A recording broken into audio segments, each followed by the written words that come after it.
Welcome back to Drift Garage. We're making some good progress.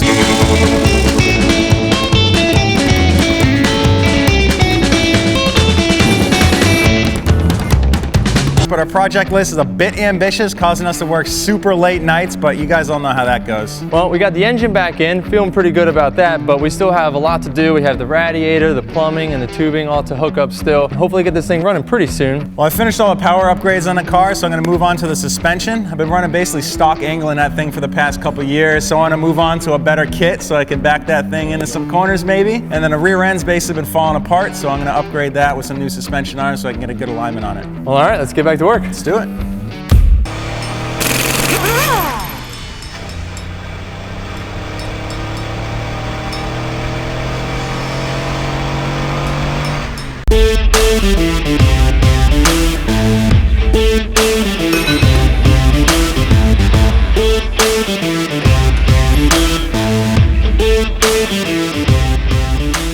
All right, so I'm just buttoning up the new WiseFab front angle kit for the S13. I made it to the BC Racing coilovers. This kit is pretty insane because it lets you drive absolutely backwards. It's one of the best kits on the market. The knuckle is all made of steel, but everything is super strong and as light as it possibly can be without having to sacrifice the strength and durability.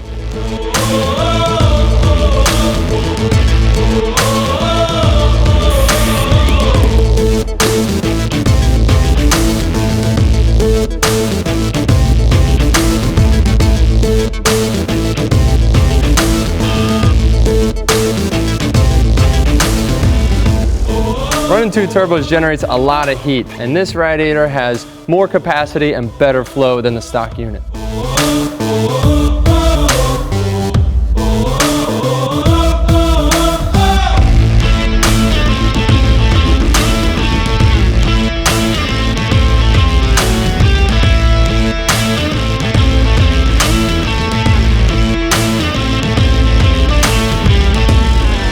So just like Tuerck eyeing up my missile car, I got a little jealous when he built this amazing FR-S street car, if you will. But, it's registered yeah, and insured. I bet it is. And it can go in the street. Sure thing. Anyway, what I like most about it is that since it's a street car, it just has that nice, slick, really clean looking style. Me and my boy Dominic from Dominant Engineering spent countless hours, sleepless nights trying to finish this build, getting this ready for the Tuerck series where he filmed 2 awesome videos this year.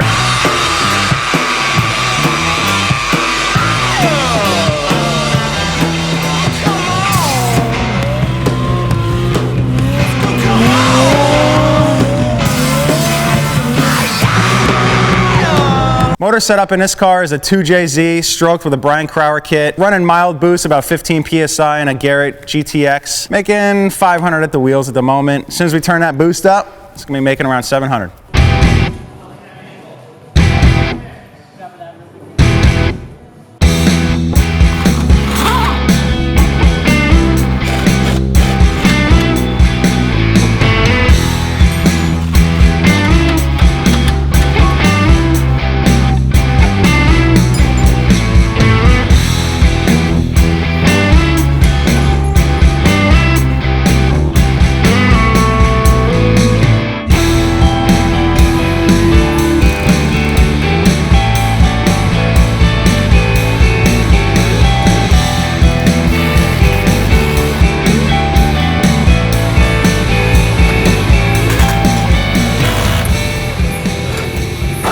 The benefit of adding adjustable rear suspension arms is so you can run the proper alignment settings that you want. After you lower your car, the factory arms don't allow you to really have the amount of adjustability that you need to run proper drifting or general alignment settings. So this is the toe arm, and this is what changes the direction of the tire in and out on this plane. What I like to typically run is just a little bit of toe in. It helps with side bite as well as forward bite when you get on the gas in mid-drift. This is the camber arm. This is what causes the wheel to run in and out this way on this plane. I usually like to run them no more than -0.5 degree, and that just gives you a nice even tire wear.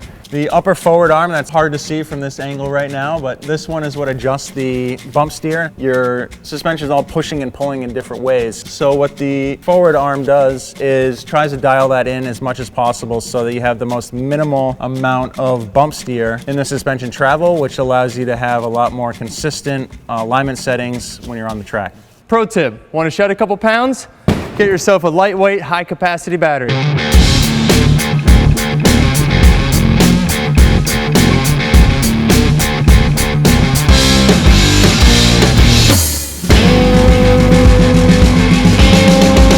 Before we hit the dyno, we got the top taken off so we can get some larger injectors in there, but also we need a fresh set of plugs to get a nice clean burn.